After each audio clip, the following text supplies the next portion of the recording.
我说出门摩旅补胎工具是必须要带的一个东西。有人告诉我说，南哥，我拿了补胎工具，我也不会补。没关系，今天看完我这条视频，你就会知道摩托车轮胎到底应该怎么补。咱把这个钉子扎到轮胎里边，然后去亲自补一下，一步一步的去教大伙儿。现在就开始扎轮胎，来，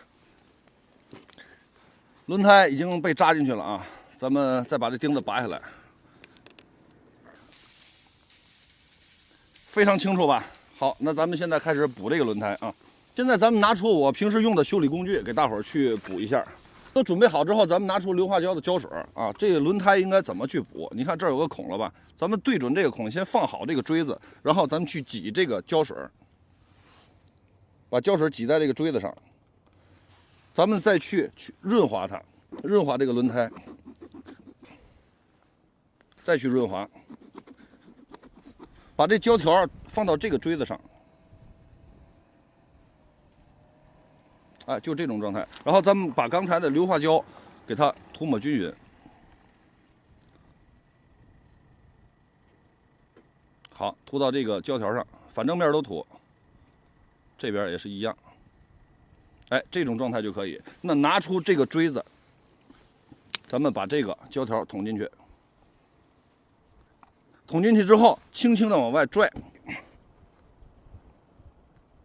拽到你认为已经差不多拽不动了，咱们就可以撒手了。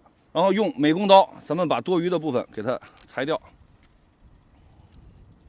留出一点来啊，尽量不要裁到根儿。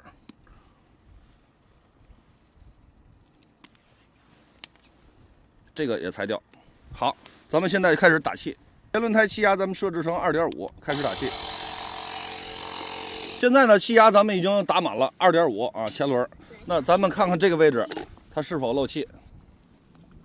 看，一点气都不漏啊！